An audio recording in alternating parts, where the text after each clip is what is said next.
Om Stapakaya cha dharmasya sarvadharmaswarupini avatara varishtaya Ramakrishnaya te namaha. Thank you, Naman. So we are today concluding our series on Buddhism, different schools of Buddhist philosophy. So before we conclude, just I shall try to give a bird view of some of the systems that we covered till now. So as I mentioned earlier, there are altogether 12 systems of thoughts which are covered under the huge umbrella term Indian philosophy. And that includes not only the philosophical systems of Hinduism, but also Buddhism and Jainism, and also the religion of Sikhism, which are in many ways linked to Hinduism. So, to begin with, I mentioned earlier, there are two broad streams, one the orthodox school and the heterodox school. The orthodox school is technically known and popular among the traditional circles as Astika system. These 6 schools belonging to the Astika or orthodox system believe in the law of reincarnation, rebirth, and also in the law of karma, in the law of afterlife. Of course, this is true for Buddhism also, but within Hindu tradition, these 6 schools, they believe in the doctrine of law of karma and the doctrine of rebirth, and also, more importantly, and this is especially important for the 6 schools belonging to Hindu tradition, that is, they believe in the verbal testimony of the Vedas. So this is a very important thing. So they are the first 2 schools together. Frequently they are mentioned in pairs. One is Nyaya school and Vaisheshika school. Nyaya school was founded by Gautama, and Vaisheshika school was founded by by Kanada. So Vaisheshika school Kanada and Nyaya school by Gautama. So Gautama Sutras constitute, that means Nyaya Sutras constitute the genesis, the core text. So Sutra itself is a technical term which is found only in the 6 orthodox traditions, Nyaya, Vaisheshika, Sankhya Yoga, and Purva Mimamsa, Uttara Mimamsa.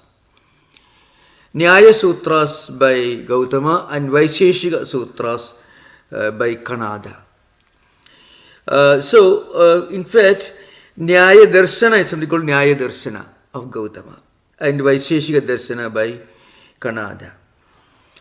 Sutra is a special mechanism of putting together a huge amount of ideas in a simple syncretic form. For example, the Adhado Dharma Jignasa is the first sutra of Jaimini's school. The Jaimini Sutras belonging to Purva Mimamsa, the ancient ritualistic school.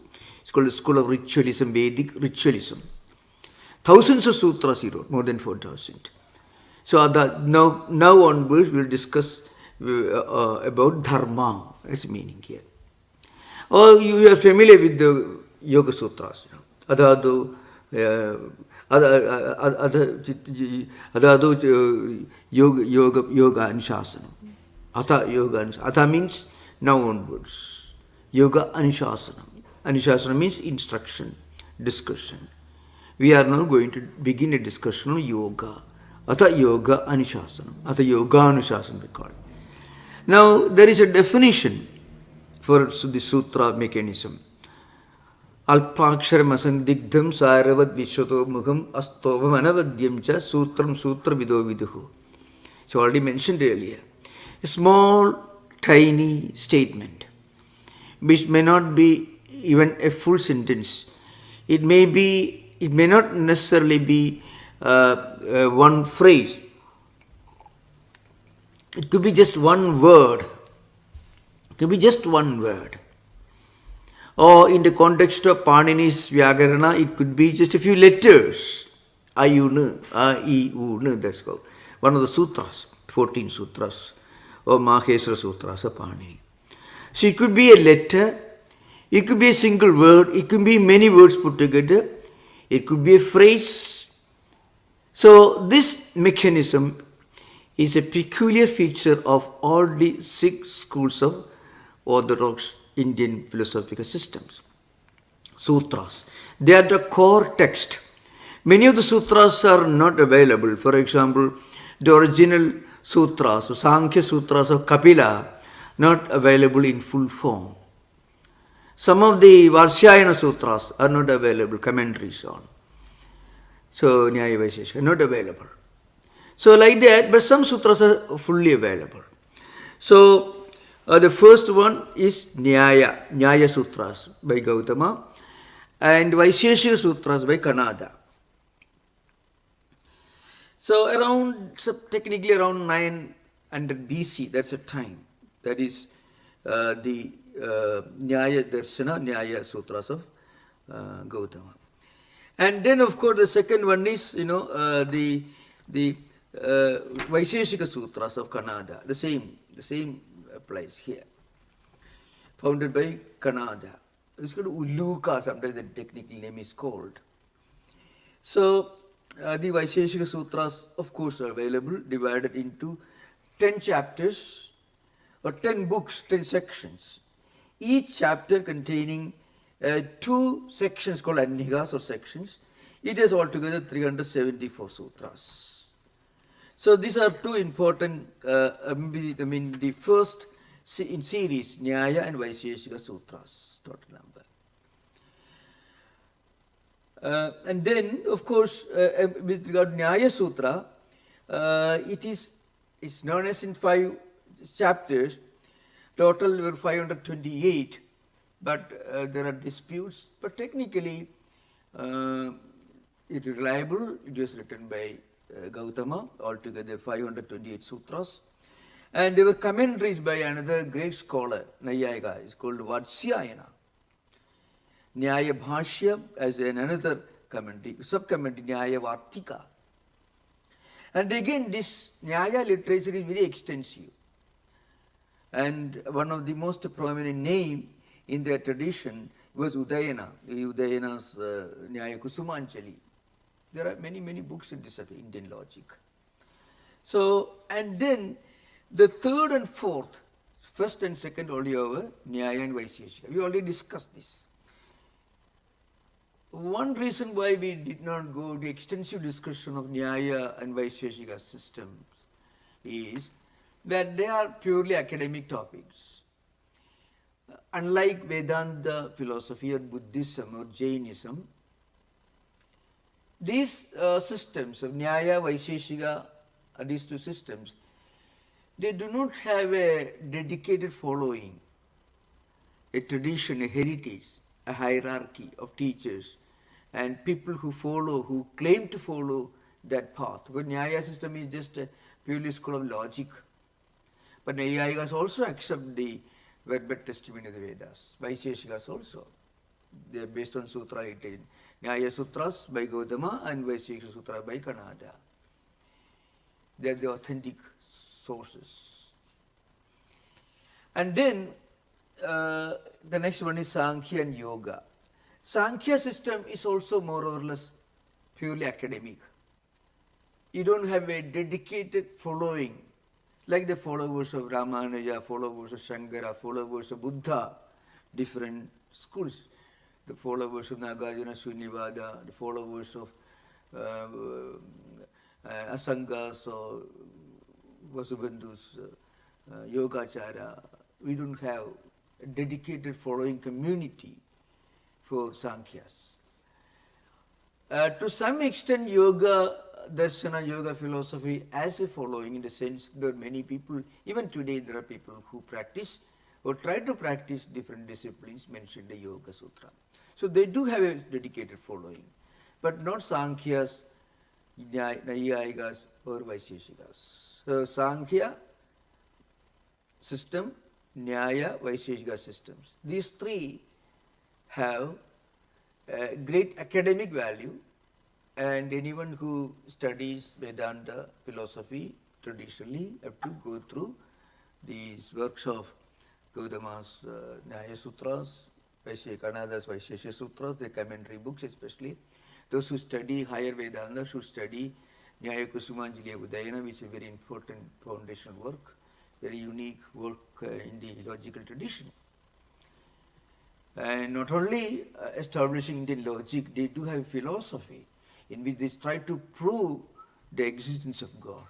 That is why a unique feature of Nyaya Kusumanjali, in which Dayanacharya, he was called Acharya because he was highly revered and respected for his dedicated effort to prove the existence of God. So he believed that there is an absolute reality, not necessarily any Advaitic Atman like that, but there is an Ishvara, there is a God idea that is different from the psychophysical mechanism that is creator of this world, a man, somebody who decides the destiny of all created beings. So, and Sankhya system also, at least one sub-school that became popular later, Ishvara Krishna's time, called Sweshara Sankhya. It's only a yoga system. They believed in the reality of God, but the original Sankhyas of Kabila school are supposed to be followers of a kind of Nirishara Sankhya. They did not believe, they give importance to God idea. But they are not atheists in the ordinary sense of the term, but they did not accept the reality of a created God. So Sankhya system also is built on Sankhya Sutras by Kapilacharya. And of course Kapila Sankhya Sutras are not completely available, maybe in parts, but the system was rebuilt and well established and popularized by another great Sankhya philosopher. He is named Ishvara Krishna, Sankhya Karika. And yoga system, as we all know, we have so many classes on the yoga system. It's based on Yoga Sutras, 195 sutras, divided into 4 chapters. And the author of these sutras is Patanjali.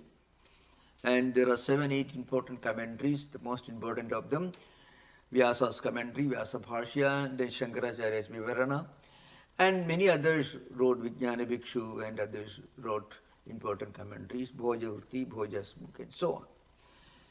So Sankhya and Yoga are important in one respect, because unless you study Sankhya Yoga system, you won't understand one important aspect of Indian philosophical evolution. It's an important thing. The 5th and 6th, so we already covered Nyaya Vaisheshika, the systems of Gautama and Kanada, and Sankhya Yoga, the systems of Kapila and Ishvara Krishna, and also the system of yoga by Patanjali. The 5th and 6th, that is the 6 Astika or orthodox systems of Indian philosophy, which look upon Vedas as a supreme verbal authority. It's an important thing. One is Jaimini's Purva Mimamsa. Mostly they consider the Karma Kanda, the ritualistic portion of the Vedas, which is quite huge, as the basic text. And they believe that Vedas essentially are meant to teach you certain rituals. And according to them, the very idea of Upanishads, of Brahman, Atman, these ideas are not the most prominent part of Vedic philosophy. They are subsidiary. The most prominent, the most important portion of Vedas deals with elaborate rituals to be performed by married people, mostly by husband and wife together. which involved performing huge Vedic rituals, offering different things on the sacrificial fire called Homagni. Offerings meant to please different deities, Devas and Devatas. So there is something very interesting about this ritualistic school of Jaimini. Jaimini is the author. Very, very prominent name in Indian, even not only just philosophical but cultural tradition.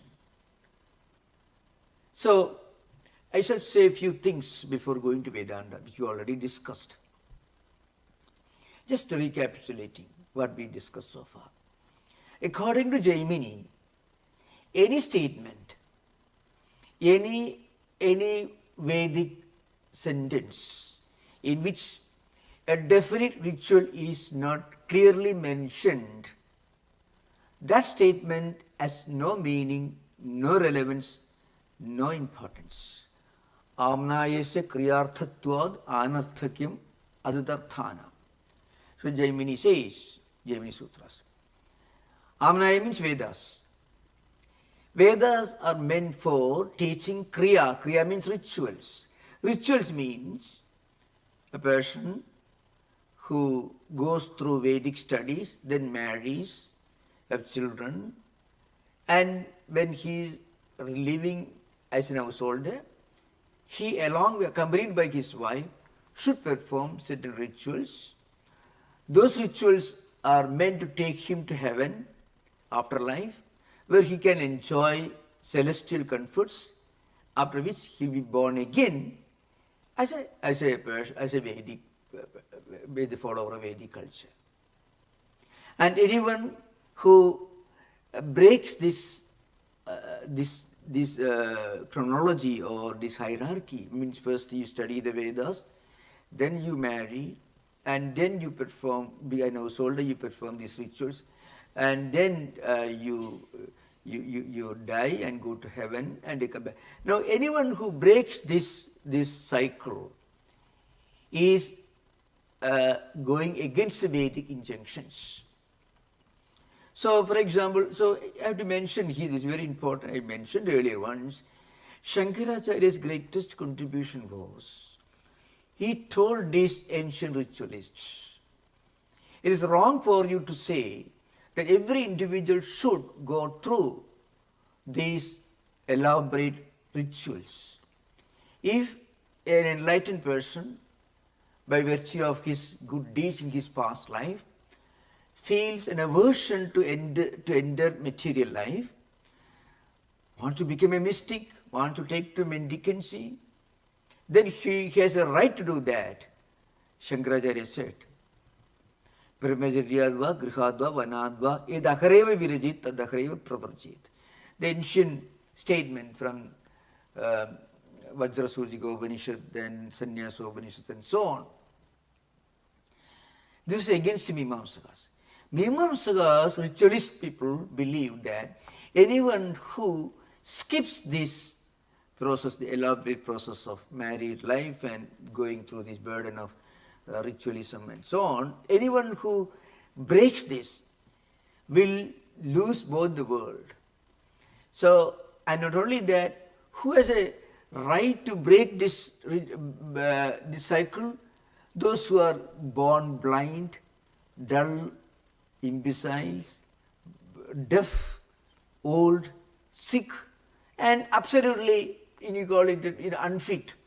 Such persons alone can have a right to become a mendicant or a mystic without going through this elaborate process of marrying and getting children and practicing rituals.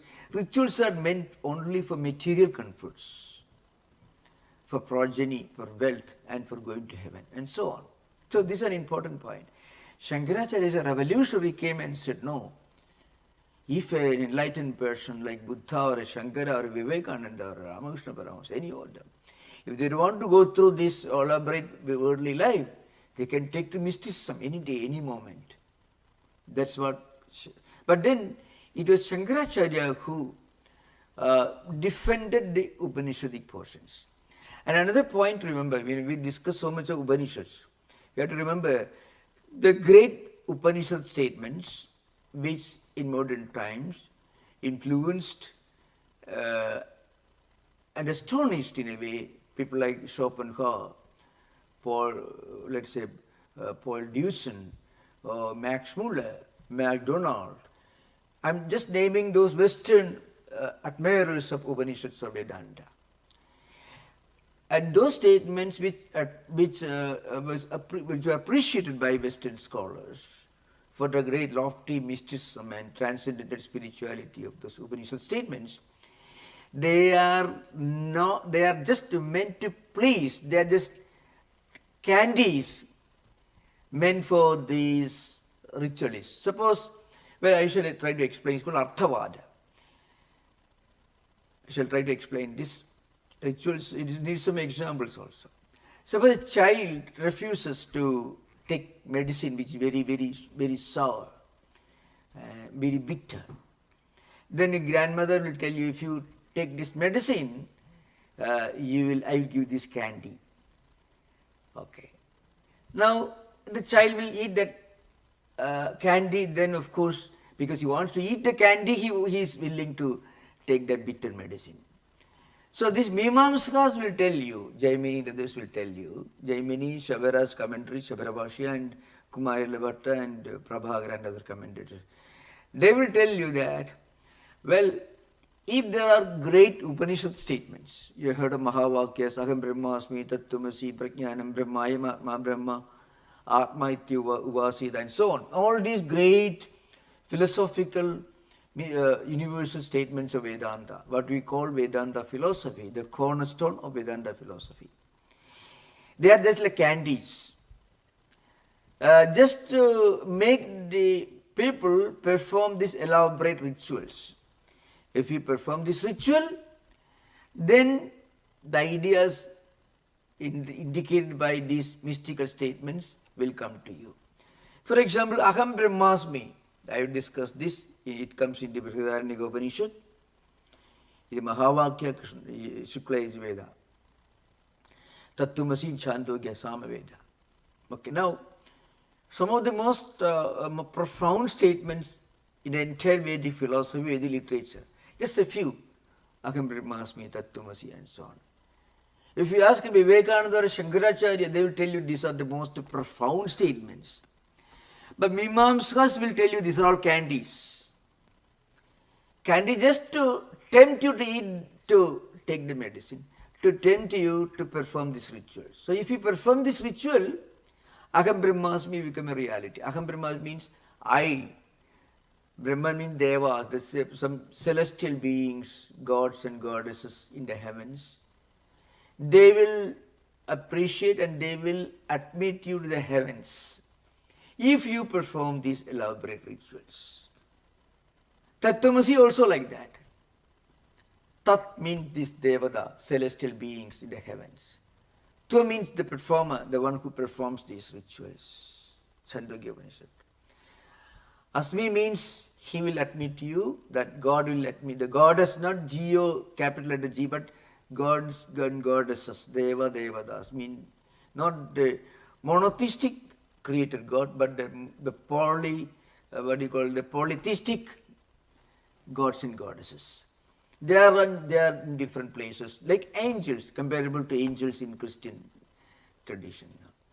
They will admit you to this heaven, they will allow you to enjoy these wonderful things. Shankaracharya says, no, we don't need candies, because we don't need the bitter medicine. And he says, the candies are what we want. We don't want the medicine. Give me the candy. What is candy here? The Upanishad statement, the most profound statements. Shankaracharya said, the core, the essence of Vedic literature is included in these great statements of Vedanta Upanishads. Vedanta means Upanishads. Anta means the final, the essence, the final word. Shankaracharya said. So Shankaracharya mostly has to take the battle to their own region. He confronted the Mimamsakas. He told them, we appreciate your respect for the Vedas, And your rituals are okay. We are not against rituals. Shankaracharya was not against rituals. What he said was, those who don't want rituals, those who do not want to enjoy the pleasures in this world or in heaven, those who have a sense of renunciation right from the beginning, or whenever they feel this sense of renunciation, even in later life, they should have freedom to become a mystic, to leave their home, to go to a forest or any empty place and spend the rest of the lifetime in contemplation and meditation and philosophical speculation. You should not drag them from the hermitage, make them marry and go through these elaborate rituals. That is wrong. That's what Shankaracharya told the Mimamsakas. So, Purva Mimamsa is the name of the school. Purva means earlier, previous one, which means the ritualistic portion of the Vedas. A great teacher was Jaimini. And Jaimini wrote the sutras, very, very long sutras, very, very huge sutra literature he wrote. And these sutras were elaborately expounded and interpreted by a great Mimamsa scholar. His name was Shabara. Shabara's commentary. Shabara Bhashyam it is called. And the Shabara Bhashyam was again described, interpreted in different, from two different perspectives by two great Purva Mimamsa scholars. One was Kumarila Bhatta, the other was Prabhakara. So Kumarila Bhatta wrote very, very elaborate, very profound books. Slogavartikam, Tantravartikam, Tuptiga and so on. And Prabhakara also wrote some important books. So Vedanta actually, he begins in the Shankaracharya's commentary in Brahma Sutras. He gives some very important arguments against Purva Mimamsakas. Purva Mimamsakas. Purva means earlier, the previous one, dealing with the ritualistic portion of the Vedas. Mimamsa means inquiry, investigation into something. So, it is an investigation into the essential meaning of the Vedas. And Jaimini said, the central topic of Vedic literature is dharma. Please remember, dharma, the word used by Purva Mimamsakas, doesn't mean the same thing as it means in Buddhism. In Buddhist tradition, dharma is totally different. According to Purva Mimamsakas, it is something totally distinct. According to Purva Mimamsakas, dharma means the supreme goal to go to heaven and the performance of rituals, Vedic rituals. You have to accumulate a lot of wealth. Lot of priests should be called to 4 different priests belonging to 4 different Vedic traditions. Udgada is the priest of Samaveda. Hoda is the priest representing Rigveda. Adhiryu is the priest representing Yajurveda. And Brahma is the priest who represents Atharvaveda. So 4 priests representing 4 Vedic traditions should assemble along with other priests, and you should start these elaborate Vedic rituals. You should utter mantras, sacred Vedic statements, which in a way mean, please give us long life.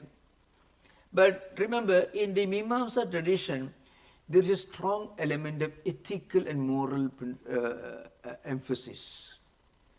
They were very austere people. They preserved the oral Vedic tradition. They studied these Vedas right from their childhood, memorized it, wrote commentaries on it, and they led extremely pious, very, very ascetic life. Eating very little, meditating and studying, contemplating, introspection and so on all the time.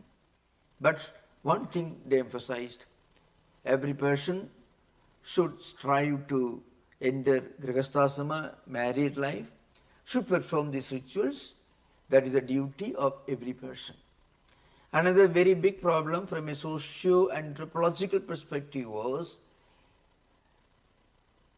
the study of the Vedas and the performance of Vedic rituals was a special privilege of a tiny fraction of Indian society or Hindu society. Everyone was not allowed to study the Vedas or perform the rituals. It is very important to understand from a socio-anthropological perspective.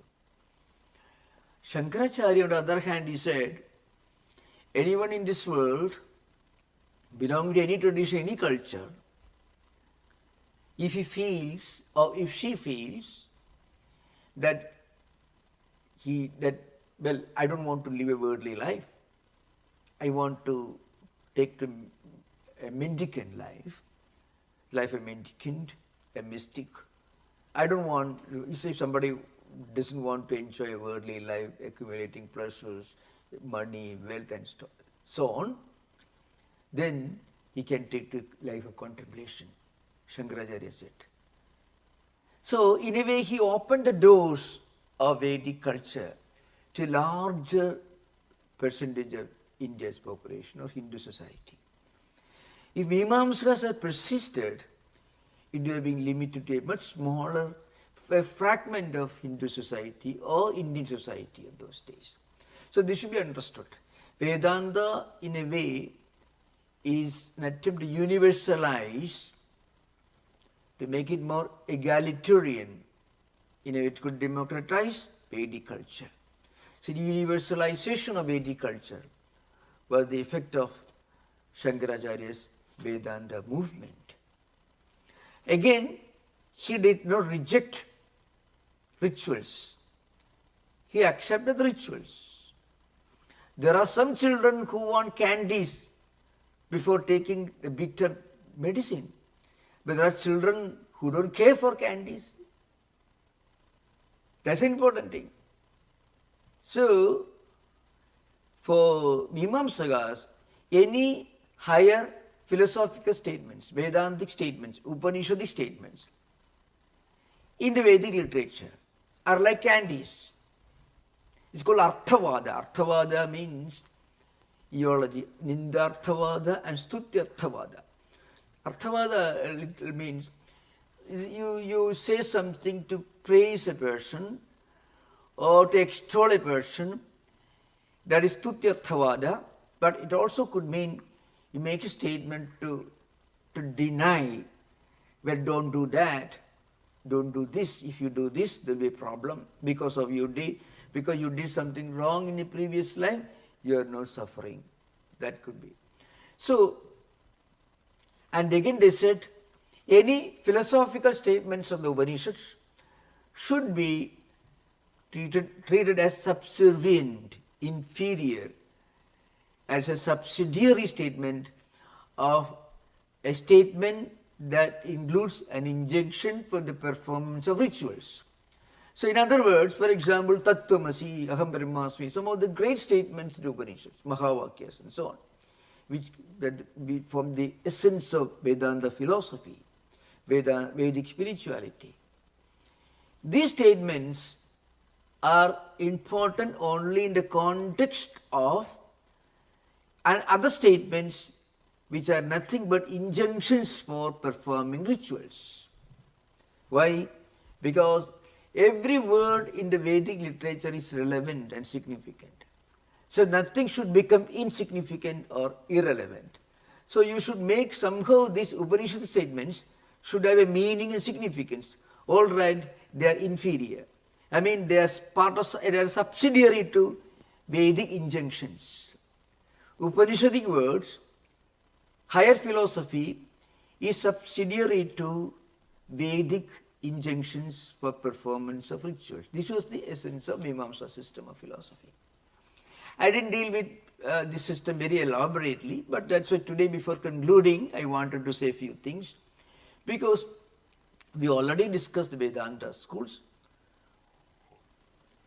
We discussed Vedanta schools, Shankaracharya's Advaita, Bhaskara's Bheda Bheda, Yadav Prakasha's Bheda Bheda, Ramanuja's Vishuddhadvaita, and Madhvacharya's Dvaita, Nimbarka's Dvaita Dvaita, then Srikanta's Shaiva Vishishtadvaita, and then Sripadi's Bheda Bhedatmaka Vishishtadvaita, Vallabhacharya's Suddhadvaita. It's an ancient small French group, Shuka, is that is Bhedavada, and then Vijnana Bhikshu's Atma Brahmaikya Bhedavada and Beladevada, Chaitanya Mahaprabhu's system, Achintya Bheda Bheda. 12 systems of philosophy we discussed. Each of these 12 systems give importance to Upanishads. Vedanta means Upanishads, of which Shankaracharya's system is the most universal, philosophically, spiritually the most exalted one, and still the most popular and the most celebrated school. There are 11 other schools of philosophy within the umbrella of Vedanta philosophical systems. And again, in the Vedantic tradition, they give importance to the triple foundations of Vedanta. One is the Upanishads, Sruti Prasthana, and Brahma Sutras, Nyaya Prasthana, and Bhagavad Gita, which is part of Mahabharata, is Smriti tradition, Smriti Prasthana. So, I was trying to give just a bird view of different Astika and Nastika traditions of Indian philosophy in this series till now. And after this Astika system, which includes 6 important schools that Orthodox system, one is Nyaya Vaisheshika, that is respectively by Nyaya by Gautama and Vaisheshika by Kanada, and Sankhya Yoga, Sankhya by Kapila and Yoga by Patanjali, and Purvamimamsa, Uttaramimamsa, means Purvamimamsa is ritualistic schools, Uttaramimamsa means the Vedantic schools. Purvamimamsa founded by Jaimini and Uttaramimamsa, Vedanta. There are 12 schools of Vedanta, of which the most celebrated are Shankaracharya's Advaita, Ramanuja's Vishishtadvaita, and Madhvacharya's Dvaita. And even among the 3, the most celebrated, well-known school is Shankaracharya's Advaita. These are important to remember. Now we say a few things about Buddhism, which we discussed somewhat. Now, I mentioned earlier, there are mainly 2 traditions. One is Hinayana and Mahayana. Hinayana system is called Theravada, sometimes called. Mostly it is prevalent in Sri Lanka, Southeast Asia, and etc. And of course, the Hinayana system is based on the Pali canon, so Buddha Ghosha and Magaliputta, etc. and others. Then we have got another Hinayana system, that is Sarvastivada. The first one is Theravada, that is sub-branch. The other one is Sarvastivada. Sarvastivada is also, you find them in North India. Vasubandhu, that is Vasumitra, Katyayani Putra, Vasubandhu, and so on. Vasubandhu later became, of course, he wrote Vijñapti Matrada Siddhi, became a prominent name in the Yogacara system. He converted from Sarvastivada to Yogacara system. He was influenced by his own brother, Sasanga. Then Sautrantikas and Vaibhashikas. So mostly you find them in Central Asia, and Kumaralada, Dignaga, and others. Dignaga later took to Yogacara system. That he was a professor of philosophy in Nalanda University. Hinayana also we do Vaibhashika, Sautrantika and Vaibhashikas. They also belong to mostly today's Afghanistan and Kashmir, where the areas where it was prevalent, mostly Vasubandhu and others. And then we got Hinayana, Mahayana. Again, in the Hinayana, the Mahasankhika school is there, that is mostly Central India, Central Asia and East India. And Mahayana, Madhyamika, you find Nagarjuna very prominent, and the system of Buddhism that came to America, Western world mostly, is either school of Madhyamika called Shunyavada of Nagarjuna, or the Yogacara of Sangha and Vasubandhu. And of course, the Vajrayana system of Tibet also later came to this country. So this is a philosophical background that I gave, that I tried to explain or expound during the earlier sessions. Now, a few things about our next subject we are going to discuss. So the subject that we are going to discuss from now onwards, now means I will be away, I will be traveling abroad, and I will be back only from 24th or 23rd November onwards. The next class will be on November 30th. And we are going to begin a discussion on Indian philosophy of values. Philosophy of values is also a very significant part of philosophical tradition of a country. And the reason, as I mentioned earlier, I did not give very elaborate discussion on Sankhya, Nyaya and Vaisheshika, these three schools, because they are basically academic courses. So you will be interested in these systems only if you are studying or specializing on different schools of Indian philosophy. It's not the situation right now. So I skipped these three, but at some point later, if you are interested, we'll discuss at some other time. But it will be purely academic thing. We don't be able to connect Sankhya system or Nyaya Vaisheshika system with any social or cultural aspects of modern society or modern life. But Mahabharata is very important.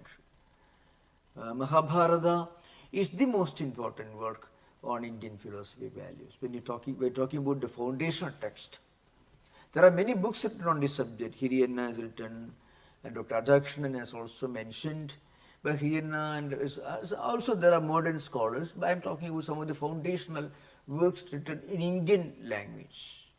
So in India, in English language, by traditional Indian scholars who were familiar, who studied the foundational Sanskrit texts and then wrote in English, I'm talking about. So I think from 1930s onwards, quite a few books were written on this subject by scholars in India who had access to the original text, foundational text, Ramayana and Mahabharata. So we'll discuss, to begin with, we'll discuss Mahabharata from, quoting, referring to original verses in the Mahabharata. Remember, Mahabharata is latest and shortest version of Mahabharata has got more than 100,000 verses. And Ramayana comes second, but Mahabharata deals with stagecraft, concept of dharma, nuances of practicing dharma, dharmic values, ethical, moral values, both intrinsic and extrinsic values in the context of stagecraft, social life, family life, and so on. So questions such as what is good, what is necessary for achieving great things in life, the moral, aesthetic, political, and economic values necessary for a country and society. So all these are discussed in the Mahabharata in different contexts, both intrinsic and instrumental value, as I mentioned here. So intrinsic value refers to something valuable in itself. It has got an intrinsic value, inherent value, happiness, and so on. Instrumental value is found in things which may be as a means to an end, for example, wealth, status, and so on. So Mahabharata deals with both intrinsic and extrinsic or instrumental values. You need kama. Kama means achieving the desires, desirable things in life. And artha means. So Mahabharata will tell you it is perfectly okay to achieve to have a good life in this world, that is karma is okay. Karma here means the desirable ends in life. Artha means instruments, the means. For example, extrinsic value or instrumental value, artha, status and so on. But you should never ignore, never practice, never make use of the means for creating wealth and things for enjoyment. You should never deviate from the path of the regulating principle called dharma. So dharma, again in Mahabharata, in this context, dharma means ethical, moral principle. So we have to remember that dharma has got a transcendental meaning in Buddhism, the supreme ideal. The same dharma has got a totally different meaning in ritualistic school of Jaimini, where it means performing a duty, practicing rituals, performance of rituals. But here dharma means ethical, moral principle. When you practice, when you make use of different means in life for achieving your desirable goals, you can do your best, you can have all the good things in life, but you should not deviate from the principle of dharma. And when you acquire, when you enjoy wonderful things in this world, at some point you will realize, well, these things are not everlasting.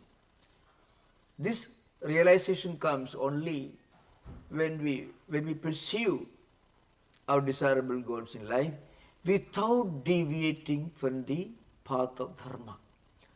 So if we uphold dharma and then try to achieve great things in life,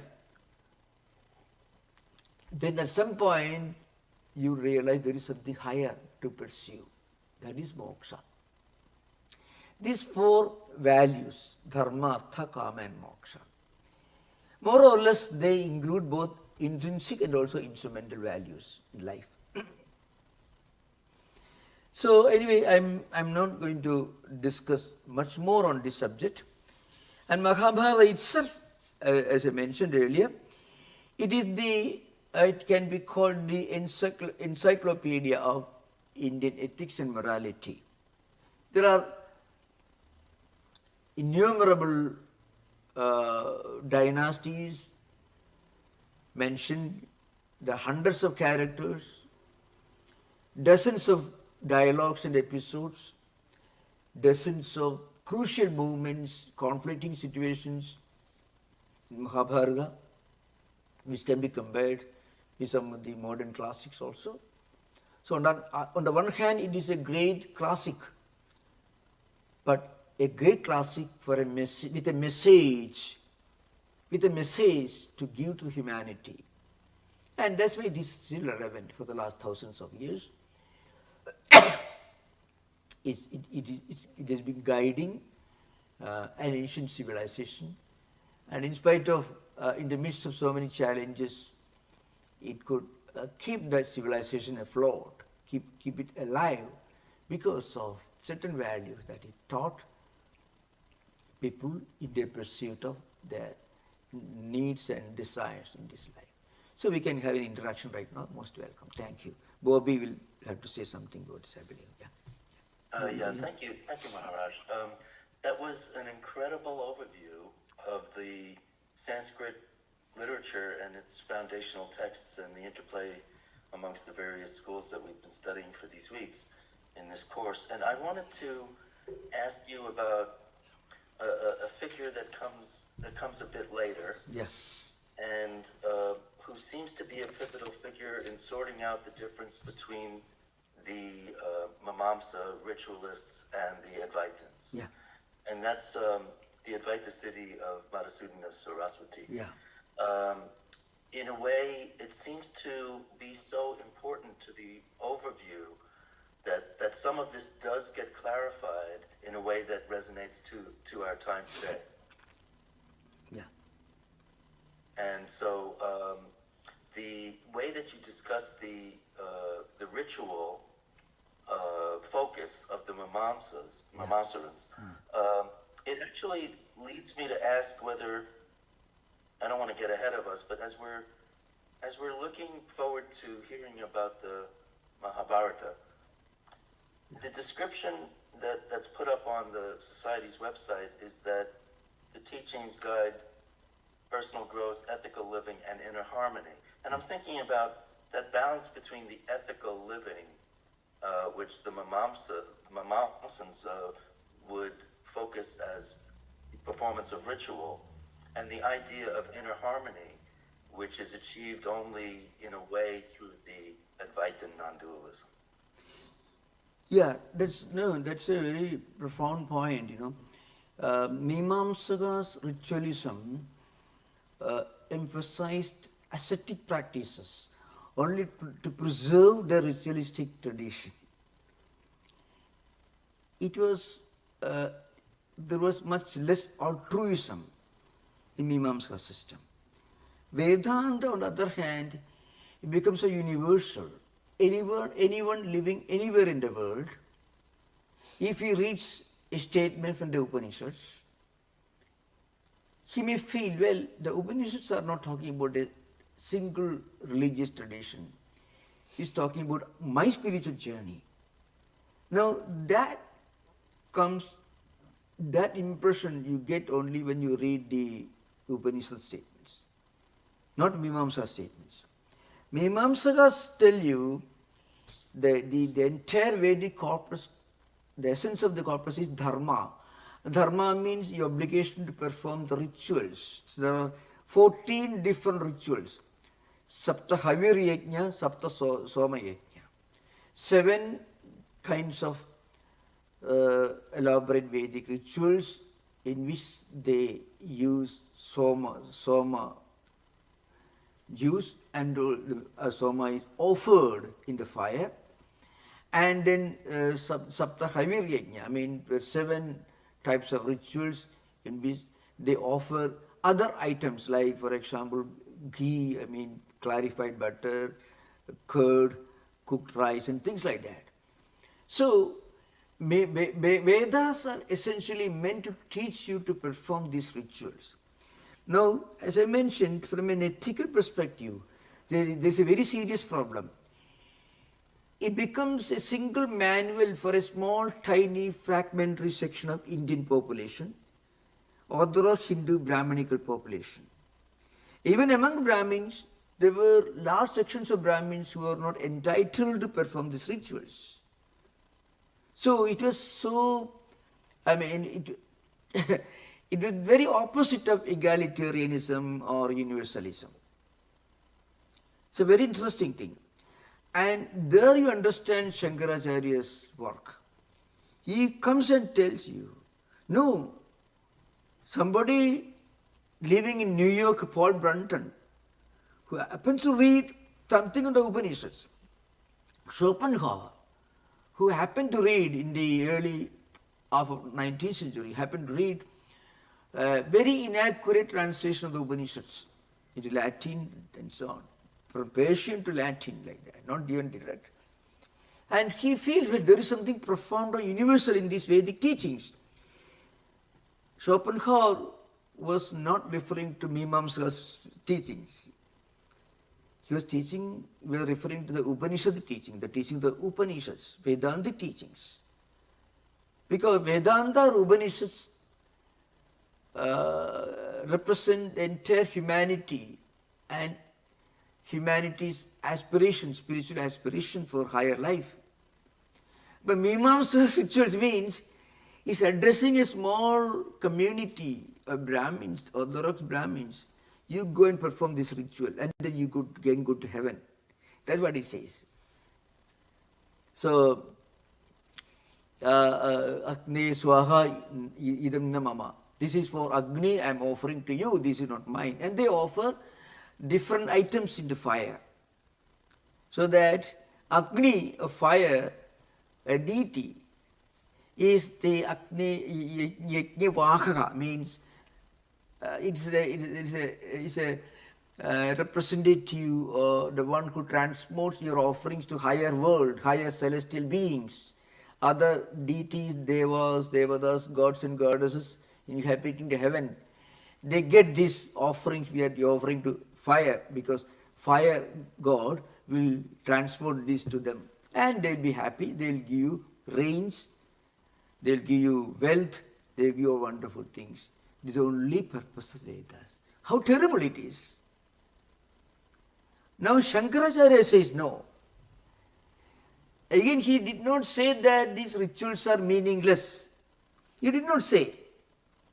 You have to admit there are some children who need candies to take bitter medicine. Perfectly understandable. He said, well, I don't tell you that these rituals are totally meaningless, totally without any significance. They do have their place, but don't tell me that everyone has to do it. There are people who are not interested in going to heaven even. There are people who are not interested in making money, performing rituals, praying to different deities for more wealth. No. There are people, a highly diabetic person, you can't ask him to get more sweets unless you want to kill him. So he won't perform a sacrifice for getting sweets like that. There are people for whom the good things of this world are like sugar for a diabetic patient. They don't want it. But Mimamsas will tell you, unless you do this, your life is gone. So Vedas ask you to do this. So Shankaracharya says he opened all doors and windows. Why? He emphasized the Upanishads, Vedantic statements. And you find Vivekananda brought that Upanishad to modern America in 19th century, and Vedantic tradition is, and now is a tradition. Many people who don't belong to, who are nothing to do with India or Hinduism, they appreciate the Vedantic culture. That is the genius of Shankaracharya. Okay, thank you. Yeah. And then I had several questions. One is, wasn't Sukadeva in the Upanishads, and didn't he renounce before he renounced as a youth? Yeah, that's true. In fact, the tradition of the practice of leaving your home and your community and society in search of higher pursuit, higher spiritual goal in life, it was there all the time. But it was not institutionalized. It did not become a system. It did not become a monastic institution or a monastic tradition. Mimamsakas had a strong hold on Orthodox Hindu society when Shankaracharya was born. And there is historical background for that. You know, Buddhism itself was a revolt against Mimamsaka system. Mimamsakas were predominant for thousands of years. So you find Buddha's dialogues in the Pali canon, you find Buddha frequently talks about people who perform these rituals, who are selfish, they want to go to heaven and they don't worry about anything else. You can find in the Jataka tales also.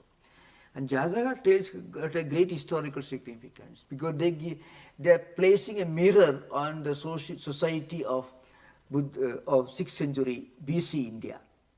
Mimamsakas 7th century, and Mimamsakas emphasizing the Vedic rituals, which also, interestingly, it involved animal sacrifices also. Buddha himself was a witness of one of these rituals. You can find a story, Buddha saving a goat from being sacrificed in the time of Bindusara's court. There was one of the kings in Magadha Empire. So anyway, that's a different. So the point is, so Buddha himself was a revolutionary against the Mimamsa tradition. And then what happens? Buddhas, many of the traditional Mimamsa scholars converted to Buddhism. And they wrote these great books, Nagarjuna, Dingnaga, Vasubandhu, Chandragirth. All of them were traditional Sanskrit scholars, Brahmins, who were Mimamsakas, who became Buddhist scholars. Again, their brain, they won't keep quiet. So they brought all these philosophical systems, Sautrantikas and Vaibhashikas, Vijnanavada, Shunyavada, and so on. Wrote these hundreds of volumes, Nagarjuna. All of them were traditional Brahmins. Most of them were Bhimamsakas. Then what happened, they denied the Vedas. So these Vedas are totally meaningless. Not only Vedas, Vedanta, the entire Vedanta, just like Martin Luther trying to, he wanted to revolt against the Catholic Church, but even denied the great mystics of Catholic tradition. That was a great loss to the spiritual tradition of Europe, something like that. So Buddhists were denouncing Mimamsakas, they also denounced Vedanta, which is part of Vedic tradition. Then Shankara came in 8th century. So what he did? He had to reclaim Vedas. So he had to fight on two fronts. One is, he had to tell the Mimamsakas, you are wrong. Rituals alone do not constitute the essence of Vedas. He had to tell them. And he defeated them all. He had to tell the Mimamsaka. He had to tell the Buddhists. He had to tell them, Vedas are all utter nonsense. Vedanta is a universal spiritual philosophy. So, you have to remember this confrontation began in 7th century BC. Because of Mimamsaka's emphasis on ritualism, Buddha was a response to that problem. Buddha brought another tradition. When Buddha denounced Vedas, he was effectively denouncing the Mimamsaka's system of Vedic tradition, ritualism. Shankara came 1200 years later. What he did, he had to reclaim Vedanta. On the one hand, he had to reclaim Vedanta from Mimamsakas, and he had to claim Vedanta from Buddhists, who totally renounced the entire Vedic thing. So you find Brahma Sutras, there are hundreds of arguments, one after another. So what he did, he told the Mimamsakas, we accept that rituals are necessary, but not for everyone. See, in the Brihadaranyaka Upanishad and in the Brahma Sutras and Chandogya Upanishad, you find there is the dialectical confrontation between Buddhists, between Mimamsakas and Shankara. Mimamsakas will tell you, well, their argument Shankaracharya puts forward. They say, you can become a monk, you can take to spiritual life, only we become totally blind, totally deaf, totally dull. You don't have any wealth. You're absolutely an imbecile. All right, then you need not perform rituals. Otherwise, you should perform rituals. Kana, Kubdha, Badhira, Antha, like that. This is a word. Kana means one eye gone. And then Badhira means deaf. Antha means totally blind. Like that, he says. If you are poor, if you are rich. So only such people alone can take to higher life. Do you think Schopenhauer will be impressed by that? No. Paul Brunner will be impressed by that? Schopenhauer read Upanishads as understood in Shankaracharya's perspective. So, the great spiritual awakening to India's Vedantic wisdom happened because of Shankaracharya's Advaita philosophy. It was a universalization of Vedic culture. It doesn't say, you go there, you do this, you have to collect this on a specific day, depending upon the stars. Vedic astrology was very important to ascertain the exact time, day, auspicious occasion to perform these rituals. And you have to collect all these priests, you have to need a lot of wealth, you should be physically healthy, you should be wealthy, you should be able to collect all this, and then you perform these rituals. Then, you know what happens? After death, you can go to heaven. Sargakamo yajeda. Sargakama means somebody who wants or desires of going to heaven. Yajeda means you should perform ritual. Shankaracharya, he never told them your rituals are wrong. What he said, Don't tell me that everyone should perform these rituals. Don't tell me that the rituals are the only subject of discussion in the Vedic literature. That's where we differed with them. He accommodated what is relevant, because you can't tell everyone everyone should take to higher philosophy. At that time, rituals were the way of life, practicing Vedic culture. That's why you have to think of 8th century AD. Okay, thank you. I don't know if did I answer your question? Yeah, yes, you did. I have a couple other questions. If Yeah. there are no others, can I ask? Yeah, please. Yeah, Welcome. please go ahead. Yeah. So then the other question is, so there's the Brahma Sutras, the Vedas, and the Bhagavad Gita are kind of the three main, well, the Upanishads, the Brahma Sutra, and the Gita. Is it true that Shankara essentially was the one who made those three the most important? Yeah. But before him, no, what was there? No. But Shankara was the first person to consider these three as the triple foundations of Vedanta philosophy. He is the originator of that very concept that they constitute the triple foundations of Vedanta philosophy. And before him, what were they? Were they read at all, or? Okay, another thing I tell you. This is for the specialists. Now, before Shankaracharya, these Upanishadic portions of Vedic literature, 4 huge Vedic corpus, mind you, and they were not distinctly detached from the huge Vedic corpus and put together as a commentary. Now you can imagine Shankaracharya carrying all the 4 Vedas in his head, inside his brain, and then from his memory he collects all these Upanishads alone, and reciting commentaries in disciples writing down. Because before that, these Upanishads were already part of the Vedic literature. I can give an example. This is very interesting. Those who are manuscriptologists, this is very interesting. One verse in the Mundaka Upanishad, Yatha nadyas yantamana samudre astam gecchandi nama rupe vikaya tata nama rupa vimuktaha parat param purusham ubayati divyam. This mantra is a Vedic statement originally found in Rigveda Samhita. Samhita is not Upanishad. Samhita contains only prayers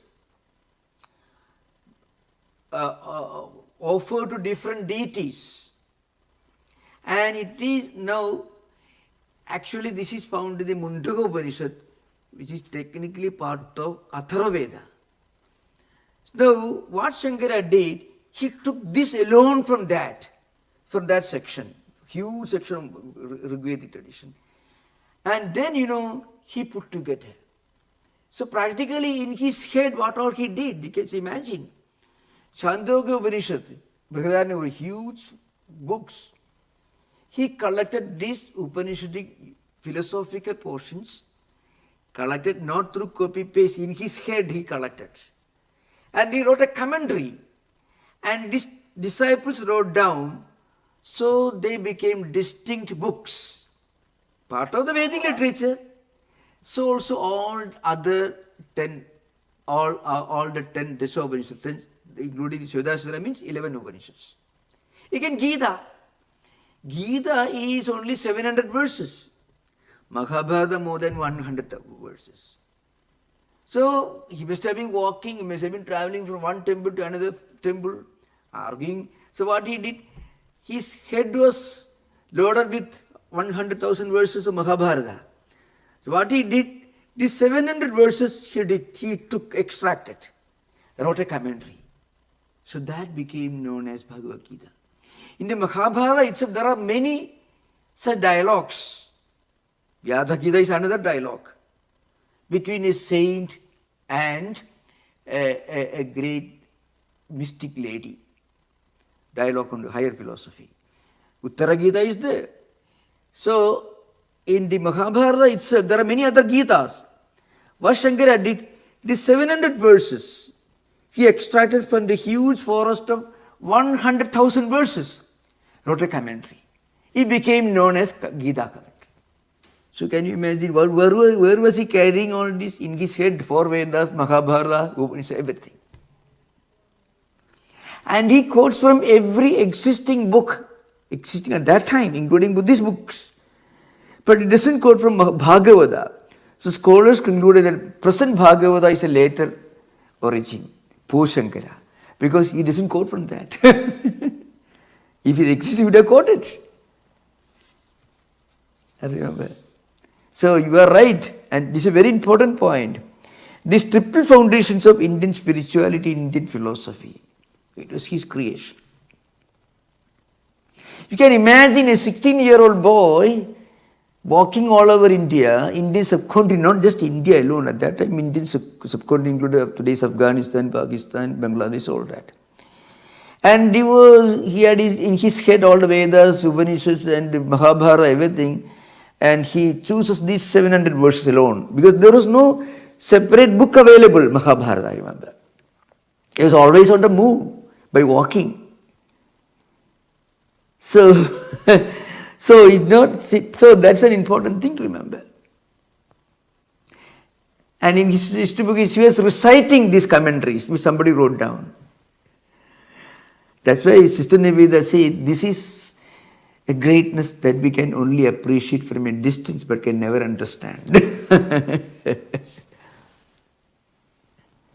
According to Swami Vivekananda, when Swamiji is talking about Shankaracharya, he says so many great things he did. But Swamiji says, in his own unique way, says the greatest thing was the Gita itself. Because he wrote this commentary, Gita became well known. Otherwise, nobody will be reading Gita today. Yeah, okay. Okay, thank you. Thank you, Swami. Thank you. Question that is from the Zoom chat. Performing arati during a puja, what's the context for that ritual, if not a vestige of the Mimamsa tradition? Is it to purify as part of yogic form of concentration or something else? Yeah, this arati, that's true. So, it has nothing to do with Mimamsa tradition. Absolutely nothing. And not only that, the puja the way we perform puja these days, it is more tantric than Vedic.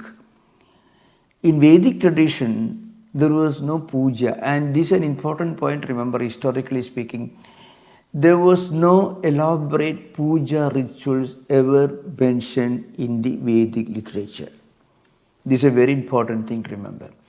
Vedic literature never deals with puja descriptions or anything.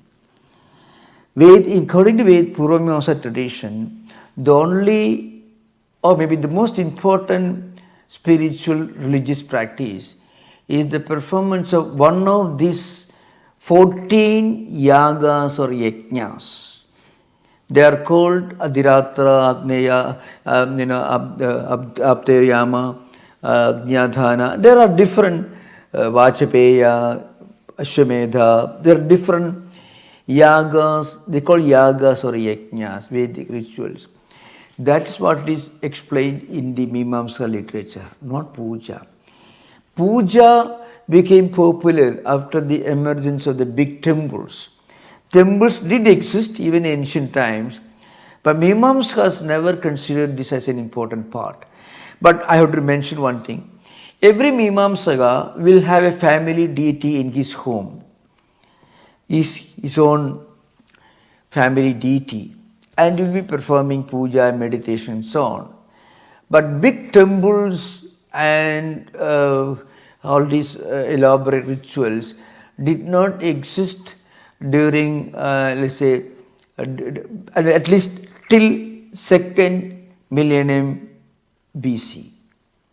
It's an important thing to remember. Most of the biggest Hindu temples that you find in India today, they belong to an era after the 2nd or 3rd century AD. It is much later, after Mimamsa's practically at the time of Buddhism. So we have to remember, Mimamsakas never bothered about erecting huge temples or performing pujas. And the Arati of Vespers is part of puja tradition.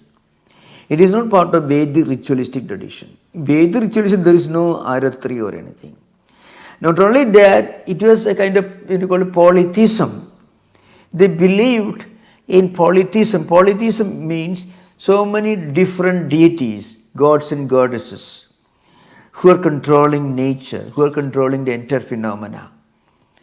So I can quote from one mantra, particularly, Pashyema Saradasadam, Jivema Saradasadam, Bhuyasya Saradasatat, Sunuyama Saradasadam. Means, what it means, Saradasadam means 100 autumn seasons.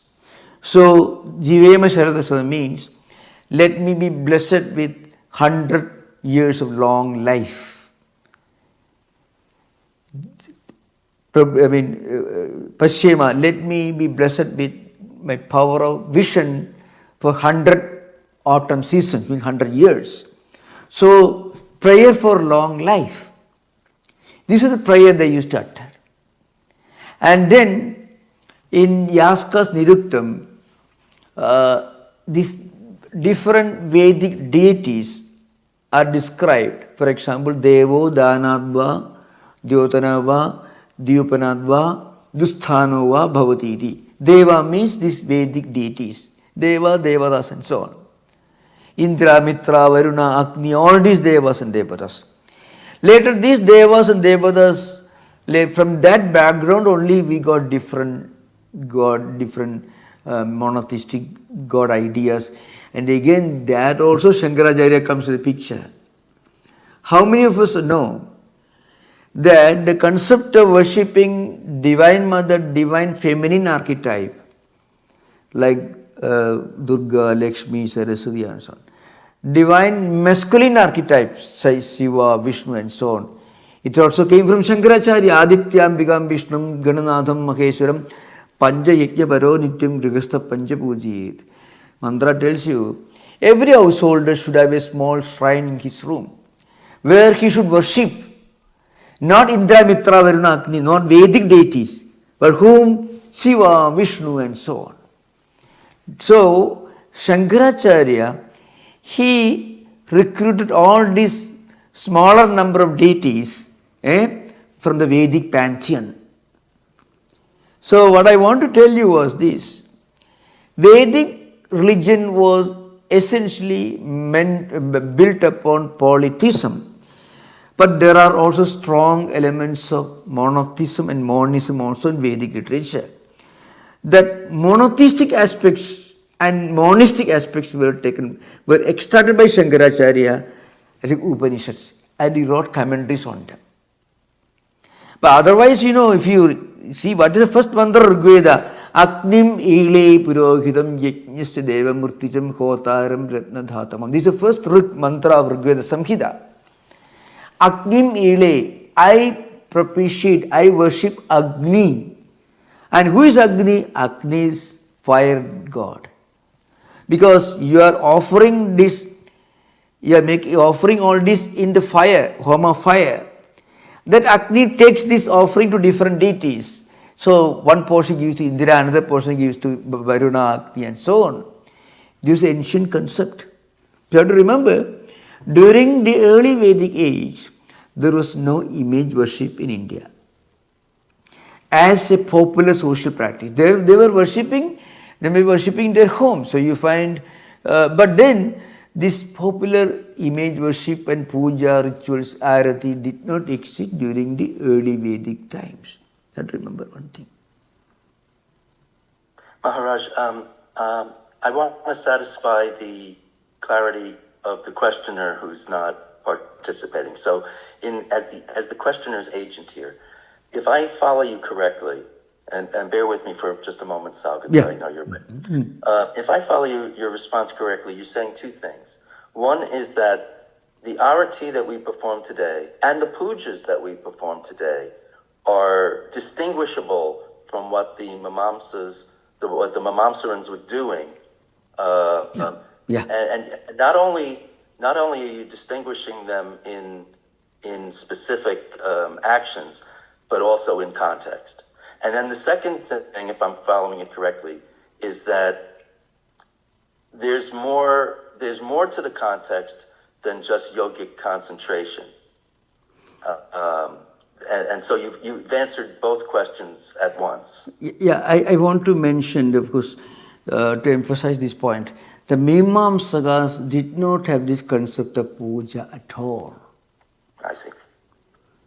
The Mimamsa tradition, individually they must have been practiced, we don't know. The Mimamsa philosophy that is based on Jaimini Sutras and Shabara's commentaries and Kumarila Bhatta's and Slokavartika, Tantravartika and Prabhakara's, Misra's books and so on.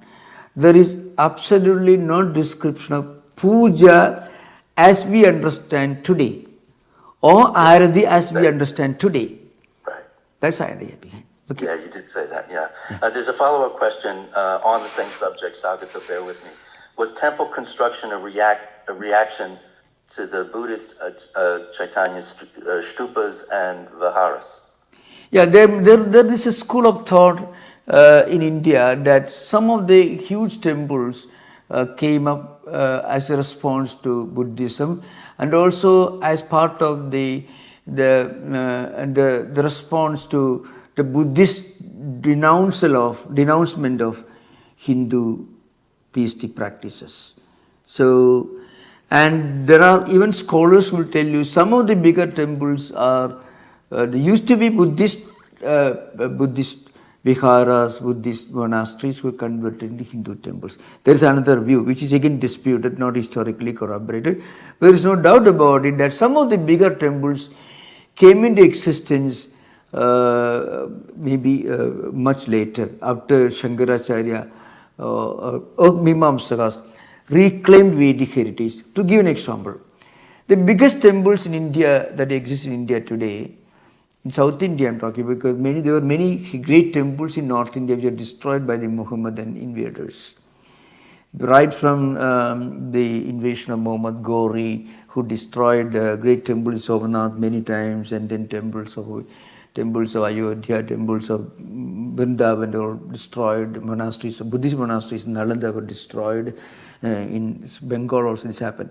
So there's a different story. But some of the most solid structures or temple structures that exist in South India today, they belong to an era after 3rd century AD or 4th century AD onwards. The Pallava, some of them were built in the 7th or 8th century AD onwards. The temple of Trivandrum, Padmanabha Swami temple, they say they're more than 2,000-3,000 years old, but maybe not the same form as now. But the huge temples in Tamil Nadu, for example, the Brihadiswara temple, Bhuvanam temple, Tanjore temples, Pallavas, Cholas, Pandya, the huge temple structures. The Madurai temple is one whole city, is a temple only. Nothing, there is nothing.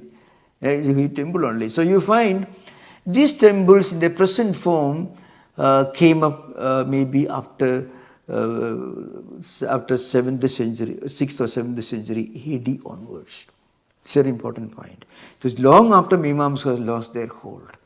I'm talking about early Vedic age, with 3rd millennium BC, there was no temple worship as we understand today. That's what I said earlier.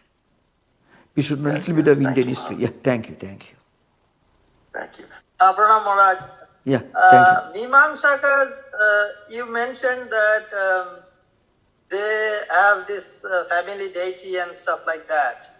So, as a Mimamsaka, can I say Thakur was also a Mimamsaka? Because No.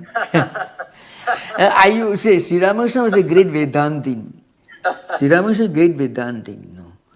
So another thing, Sri Ramakrishna also taught us how to go beyond rituals. When he came to Dakshineshwar for the first time, he was very meticulous in following all the elaborate rituals, do's and don'ts and things like that. But eventually he transcended all these, and he could see the presence of the divine everywhere.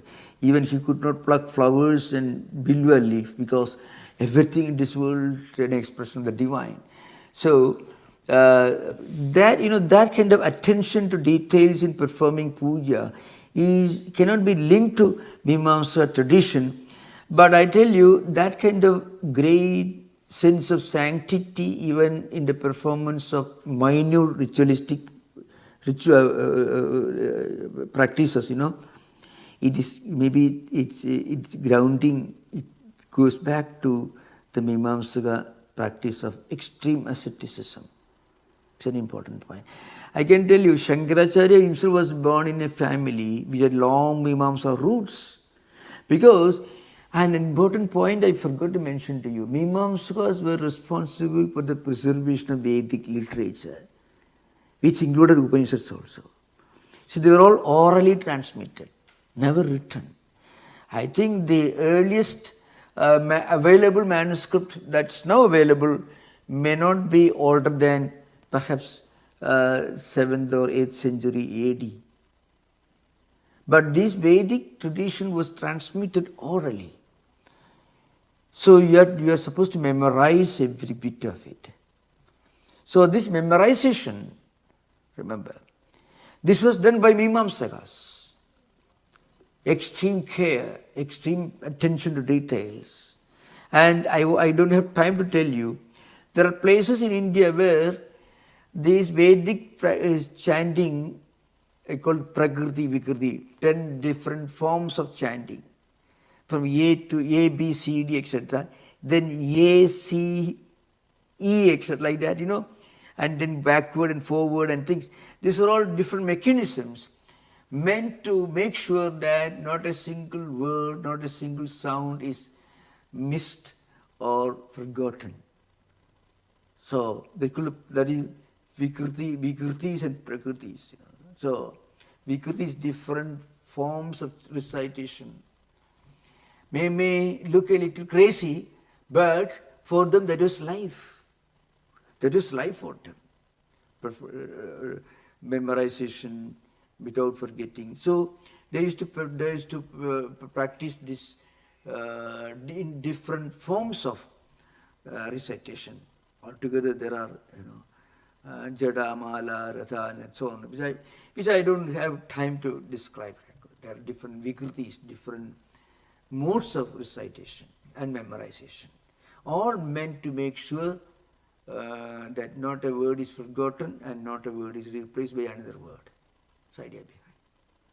That care is comparable to Sri Ramakrishna's meticulous attention to every single little detail that you find in his early part of his life in Dakshineshwar, where he was extremely careful doing things. With that extreme care only you'll be able to go beyond that level of, care, where you naturally do what is the best. If you study very well in the kindergarten, then only one day you can go to higher universities. That's the idea. Okay? Transcendence. Yes. Okay, thank you. Wonderful. Maharaj, on that level, it's very impressive. In its way, it's very impressive, and also preserves the oral tradition of the texts themselves. Yes. Yeah, exactly. In fact, Panini wrote Ashtadhyayi Panini Siksha, Panini Vyagana. Panini has got very elaborate descriptions on the recitations, long vowel, short vowel, and so on, and so on. So anyway, anyway, this is a very entirely different subject, which is not very, not very relevant to our context. So thank you, but before again of you, thank you. So get ready for Mahabharata, Indian philosophy of values. So thank you. Namaste. Om Shanti Shanti Shanti Harihi Om Tat Sat Sri Ramakrishna Arpanamastu.